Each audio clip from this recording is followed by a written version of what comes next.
Hello, ladies and gentlemen. Welcome to BSRIA's presentation on the current state of the European refrigeration industry. I would like to update you on some of our analysis of the refrigeration industry in Europe and the challenges it is presently facing due to changes in the social and political environment, and also due to the current pandemic crisis.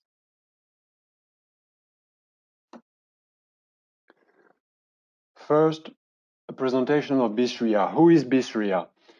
BSRIA is a technical and market research consultancy focusing on the building industry. We have more than 35 years experience in researching markets for HVAC and refrigeration. Our studies cover the world.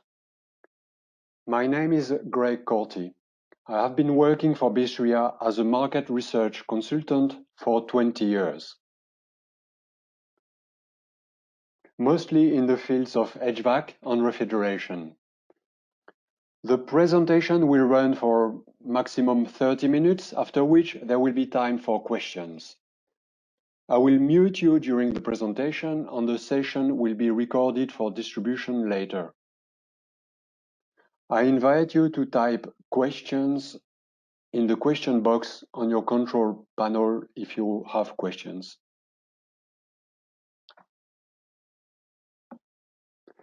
Next, for the agenda, today we are going to talk about the refrigeration industry in Europe and what to expect in normal circumstances, given the drivers that are already present in this sector. Finally, we will assess how the COVID-19 pandemic will further impact this market.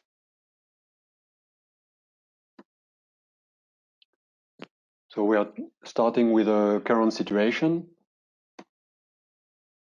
Since the start of the pandemic, the European economy has been on life support. After years of dropping, unemployment has experienced an inflection point, and it is growing again. The economy has been contracting sharply in most countries in Europe. As a result, several events and exhibitions such as Chilvanta have been cancelled or postponed. Life under lockdown has significantly pushed a change in consumer behavior for food shopping, a trend which had already started but which has been reinforced by the pandemic. If we consider web traffic change for grocery in weekly visitors from previous year, we can see a peak by the end of March while the lockdown was enforced in Europe. During the same period, attendance into supermarkets was falling in every European country, in particular, and not surprisingly, in Italy, France, and Spain. This added to the trend for stocking on long conservation items such as frozen food. We see an example in France where suppliers of frozen food have experienced a surge in sales. In conclusion, food shopping on the internet has boomed and it is here to stay, at least for the next 12 months.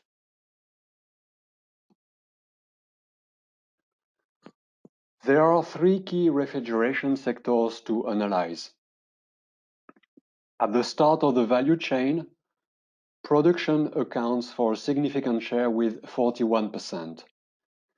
This includes food and non-food production. Distribution, with needs for cold storage, accounts for 9%. Finally, the consumer area accounts for 50%. We could go into further details and segment this sector between food retail and food services. In total, the whole refrigeration market in Europe is valued at 9.9 billion euros in 2019. That's European Union, 28 countries.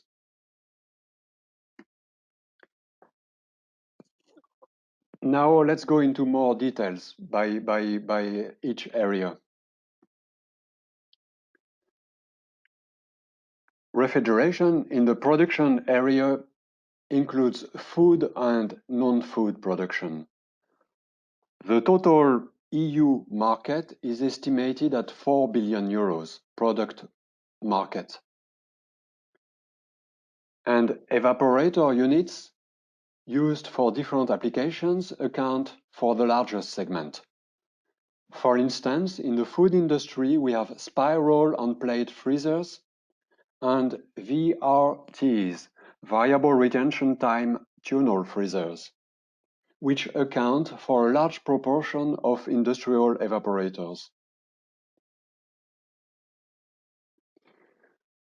The distribution area is valued at 900 million euros in 2019. These include in particular cold rooms and cold stores, where unit coolers are the preferred solution for cooling. They are connected to condensing units or compressor racks.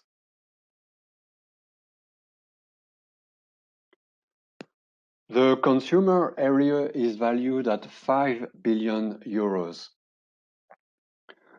The largest segment in this section is display cases, refrigerated on display cases, which may be remote if connected to a condensing unit or compressor rack, or integral if they carry their own condensing unit. The second largest segment is commercial refrigerators or freezers. What are the market drivers and challenges in this industry? The refrigeration market is characterized by a number of drivers and restraints. Among the restraints, we have change in shopping patterns, in particular the rise in internet shopping, political rules such as safety legislation, and also the push for energy efficiency, which reduces the need for refrigeration, as well as restriction on HFC gases and noise pollution in city centers. Finally, the COVID-19 pandemic is an example of an unexpected event that can bring the market to its knees. In terms of drivers, we have climate change, such as, in particular, rising temperatures that require more refrigeration in retail. We have also energy efficiency, which drives technologies such as heat recovery or variable speed motors on fans and pumps, or compressor motors or electronics to drive refrigeration systems. We also have social proximity. Proximity, especially driving the rise in convenience stores in city centers, for example, which is typically a market for condensing units.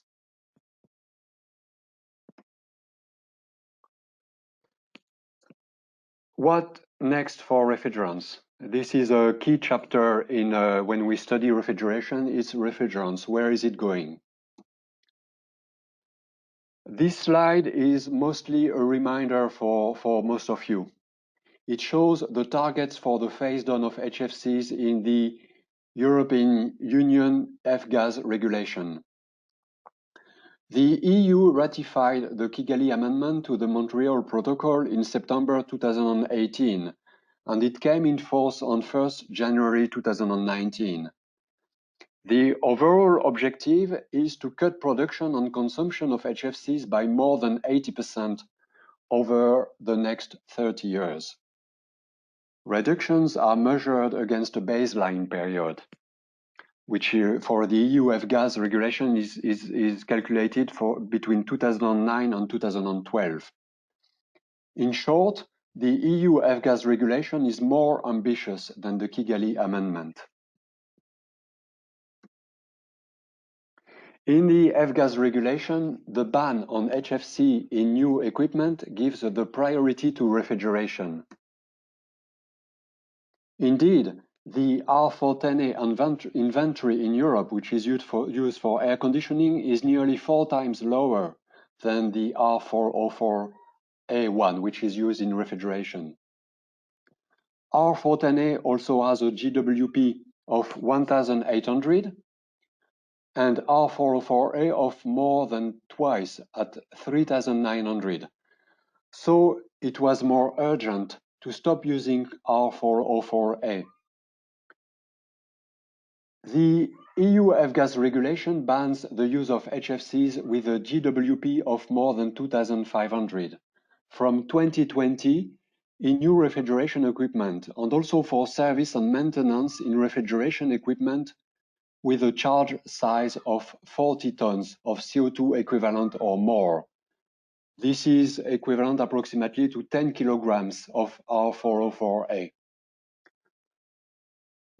From 2022, HFCs with a GWP of more than 150 will be banned in new commercial centralized multi-pack refrigeration systems of more than 40 kilowatts, except for certain cascade types, and in standalone commercial refrigerators and commercial freezers.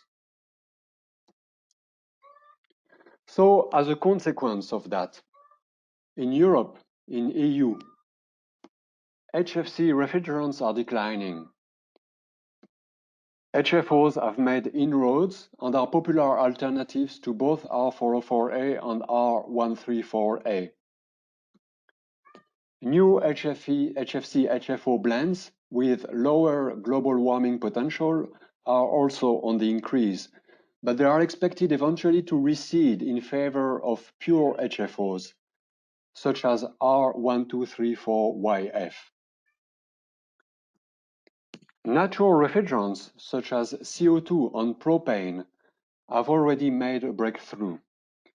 And also we can see that water has also made a comeback in refrigeration systems, in medium temperature evaporators, based on the need to restrict refrigerant use to the plant room.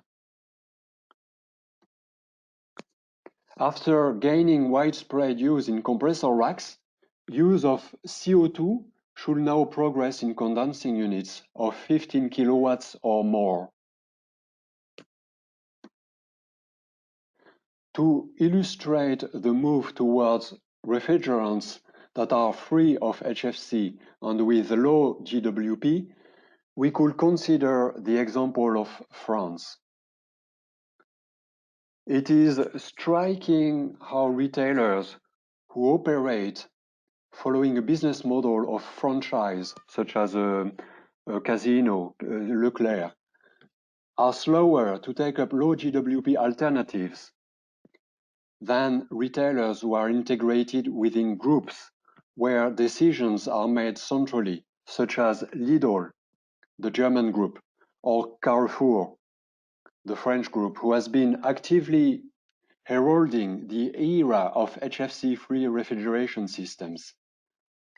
Lidl has also been one of the quickest to implement doors on all its display cabinets in stores, thus reducing the need for refrigeration load.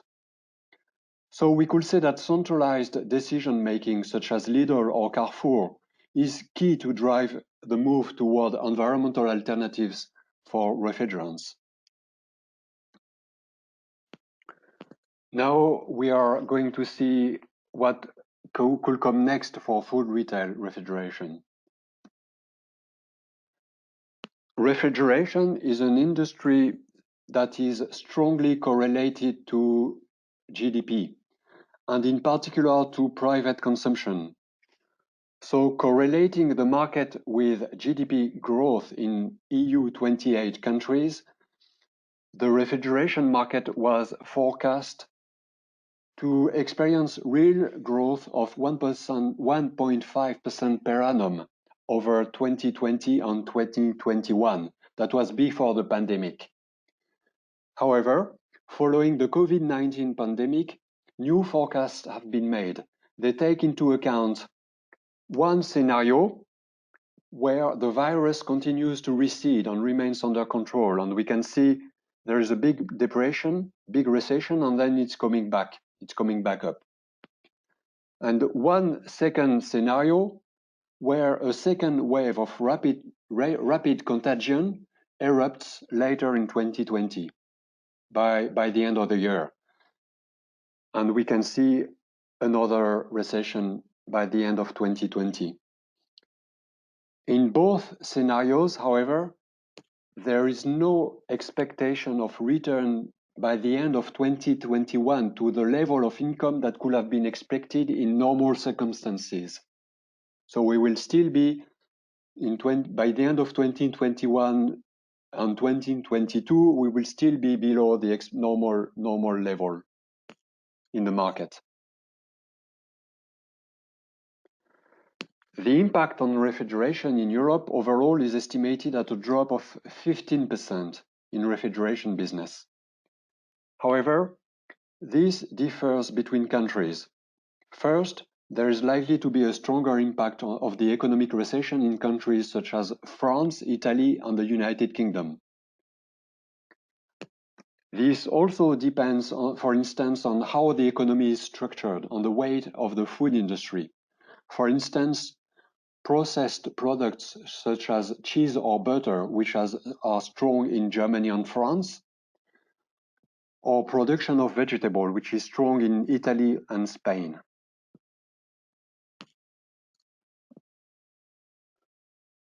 We carried out a brief survey with stakeholders in the refrigeration industry to assess their view on the current situation. Regarding the business environment, everyone reckons that there has been a big impact on the food services industry, especially in restaurants. Food retail has not been so badly affected after all. They have just postponed investments until the end of the lockdown. It was also reported how the situation differed between countries. As we already reported, in the last slide, countries like France, Italy, Spain, and the United Kingdom have been badly impacted. In countries such as Germany or Central Europe, for example, the lockdown has encouraged a growth in demand for air conditioning, as households end up having larger purchasing power, since they did not spend their money during lockdown. Finally, the future is very much open for debate. Everybody reckons that they cannot make reliable forecasts, and there remains a large question mark hovering over the refrigeration industry.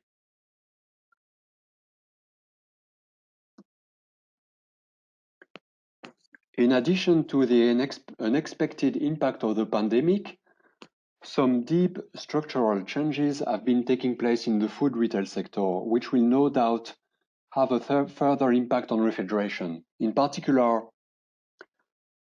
the traditional model of large stores, often situated in retail parks, might be threatened. The alternatives include a move toward convenience stores in city centers. The key service they offer is proximity. This is also encouraged by governments and their policies. Shopping online has already progressed in several countries, and it had in the past, before the pandemic. But the acceleration due to the pandemic has been staggering. There are two business models which depend on preferences in countries.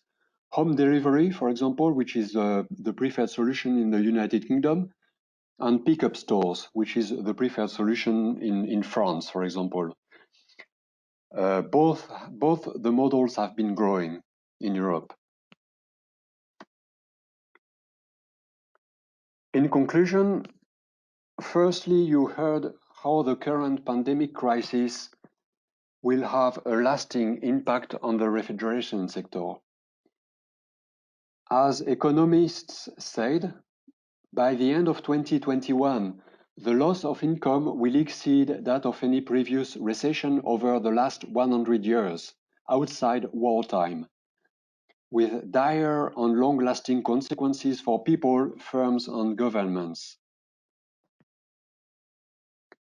Secondly, I also made the point that the pandemic has precipitated structural changes in shopping patterns, which were already taking place in society. Finally, I showed you how drivers such as environmental concerns and protection policies encourage innovations in products and the switch toward refrigerants that are non-harmful to the atmosphere.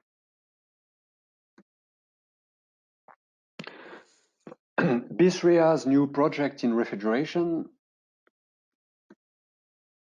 in addition to the in-depth studies on refrigeration published in 2013, we have issued the following studies since. We have published refrigeration in China. We have published a study on refrigeration on HVAC in food retail for France. We have published also a commercial and industrial refrigeration study in the US. Two studies, actually, two separate studies, one commercial, one industrial. We will publish a global compressor study for this year for air conditioning, heat pump, and refrigeration compressors. And in the pipeline, we have a project for a global refrigeration study, which is planned for 2021.